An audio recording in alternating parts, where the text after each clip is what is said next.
Hi hello guys, welcome back to Lakshmi Lokesh YouTube channel. So ಇದು ಮದುವೆದೇ part 2 continuations vlog ಆಗಿರುತ್ತೆ.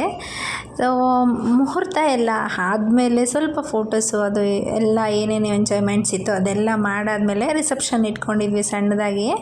ಹಾಗೆ ರಿಸೆಪ್ಷನಲ್ಲಿ ನೋಡಿ ಅಪ್ಪಿ ಫ್ರೆಂಡ್ಸು, ಅವನ ಕ್ಲಾಸ್ಮೇಟ್ಸು, ಕಾಲೇಜ್ ಮೇಟ್ಸು ಎಲ್ಲರೂ ಸೇರಿಸಿ ಅವನಿಗೆ ಏನು ಪ್ರೆಸೆಂಟ್ ಮಾಡಿದ್ದಾನೆ ಅನ್ನೋದನ್ನು ತೋರಿಸ್ತಾ ಇದ್ದೀನಿ. ನಮಗಂತೂ ಅಲ್ಲಿ ಫುಲ್ಲು ಎಂಜಾಯ್ಮೆಂಟ್ಸ್ ಇತ್ತು.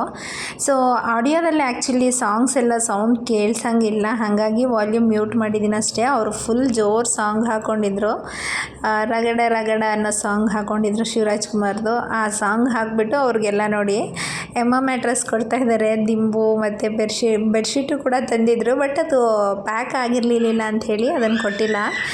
ಅವನಿಗೆ ಪ್ರೈಸ್ ನೋಡಿ ಅಂತೂ ನಾವಂತೂ ಬಿದ್ದು ಬಿದ್ದು ನಕ್ಕಾಡಿದ್ದೀವಿ, ಅಷ್ಟು ಎಂಜಾಯ್ ಮಾಡಿದ್ದೀವಿ. ಹುಡುಗರಂತೂ ಅಷ್ಟು ರೇಗಿಸ್ತಾಯಿದ್ರು.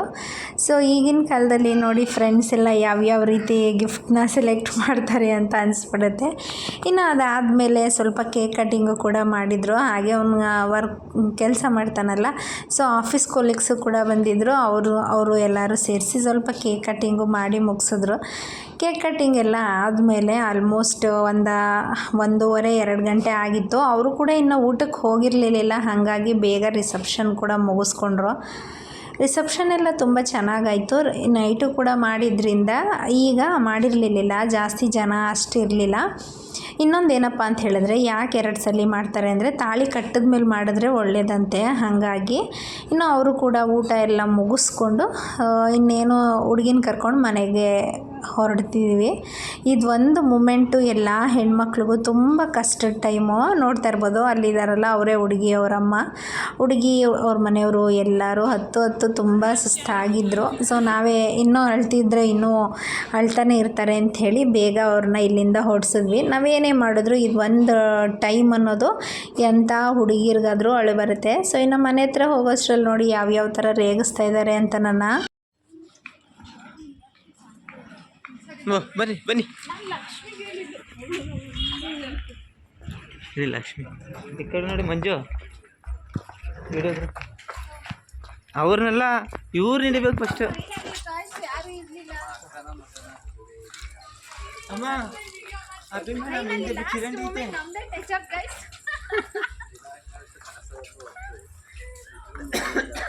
ಲಾಕ್ ಮಾಡ್ದೇನಾ?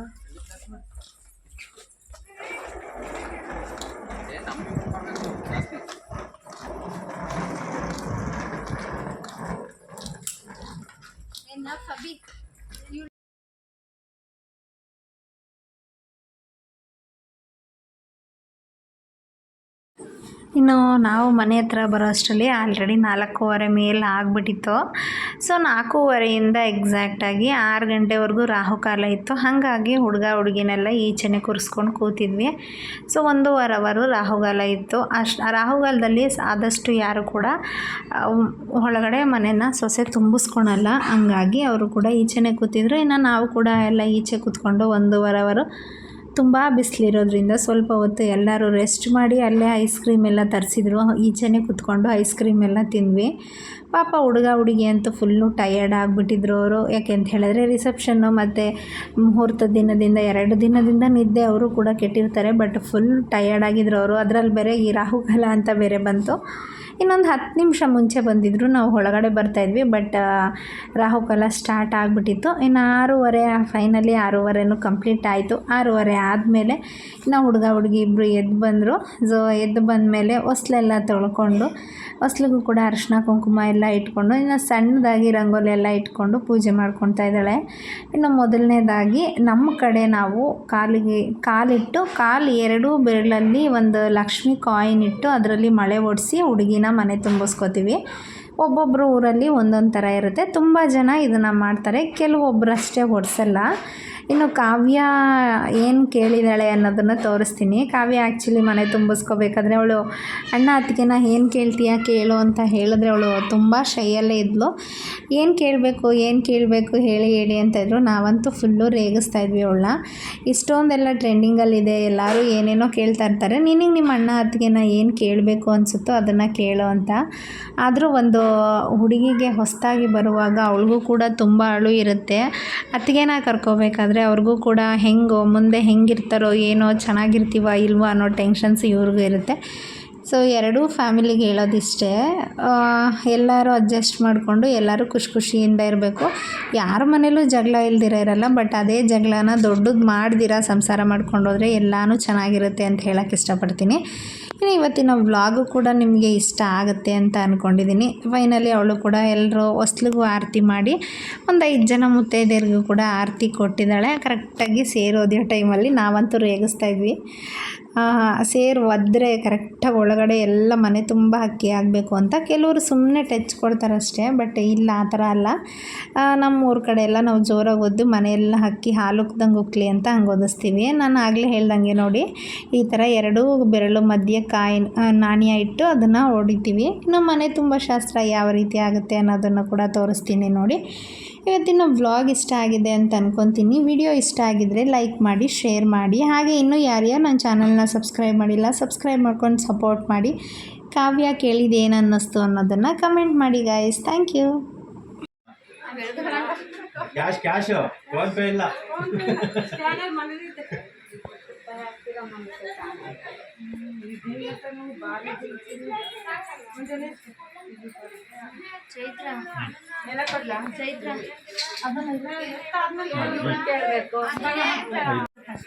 ಏನು ಹೇಳೋದು ಬೇಡ. ಈಗ ಸ್ವಲ್ಪ ದೃಷ್ಟಿ ತೆಗೆದು ಎಲೆನ ಆ ಕಡೆ ಹಾಕು, ಎಲೆ ಹಾಕಿ ಒಳಗೆ ಬಿಟ್ಟಲ್ರಿ.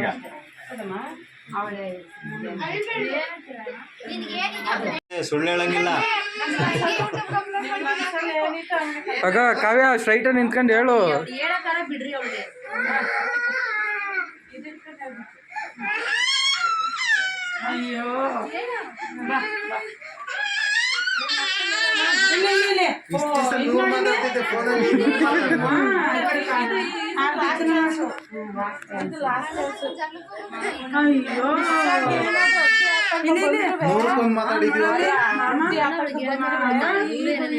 ಬಂದ್ಬಿಡ್ತಾವ್ರಿಗೆ ಯಾವಾಗ ಕ್ಷಮಿಸ್ತಾಗ್ಲಿ ಅವ್ರನ್ನಾಗ್ಲಿ ಈ ಟೈಮ್ ನೀನು ಮತ್ತೆ ಸಿಗಲ್ಲ.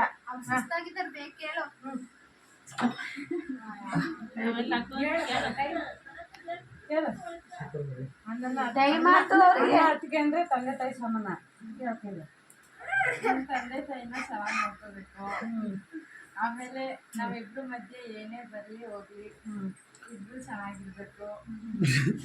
ಮನ್ಸಲ್ಲಿ ಇಟ್ಕೋಬಾರ್ದು, ಅಂತ ಹೇಳ್ಬಾರ್ದು. ನಿಮ್ಮಿಬ್ರ ಮಧ್ಯೆ ಏನೇ ಬರ್ಲಿ ಹೋಗ್ಲಿ ಅಂದ್ಕೊಂಡು ಚೆನ್ನಾಗಿ ಬಾಳಿ ಹೋಗ್ಬೇಕು. ಏನು ಕೊಡೋದು ಬೇಡ. ಅವ್ರ ಮನೆ ಆಲೋಗ್ತಾರೆ ಹೇಳ್ಬೇಕಲ್ಲಿ ಬಿಡಿ. ಅವಳು ನರ್ವಸ್ ಆಗ್ತಾಳು, ನಡುತ್ತವಳು ಫಸ್ಟ್. ಕೊಡೋದಿರ್ತೇನೆ ಬೇಡ. ನಮ್ಮ ಅತ್ತೆಗೆ 1,000 ರೂಪಾಯಿ ಹಾಕಿ ಸಾಕು.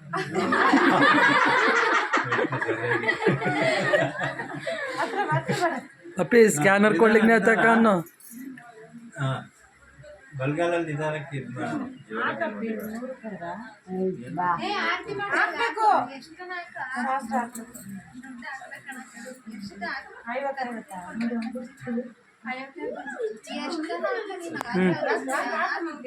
ಈಗ ಸೈಡಿಗೆ ಬರ್ರಿ, ಅಲ್ಲಿ ಸೈಡಿಗೆ ಬರ್ರಿ, ಸೈಡಿಗೆ ಬರ್ರಿ, ನಿಧಾನಕ್ಕೆ ಬರ್ರಿ. ನೀವು ಇಟ್ಲ ಸೈಡಿಗೆ ಈ ಕಡೆ ಬರ್ರಿ, ಸೈಡ್ ಬರ್ರಿ. ತಗೊಂಡ್ರ ತಡೀರಿ, ಈ ಕಡೆ ಬರ್ರಿ. ನೀನ್ ಮೇಲೆ ಹತ್ತು ನಿಂತ್ಕೊಳಮ್ಮ ಅಕ್ಕ, ಮೇಲೆ ನಿಂತ್ಕ. ಹಂಗೆ ನಿಂತ್ಕೋ ನೀನು ನಿಂತ್ಕೋ, ಸ್ಟ್ರೈಟ್ ಆಗಿ ನಿಂತ್ಕೋ, ಮೇಲೆ ಹತ್ತು ನಿಂತ್ಕೋ.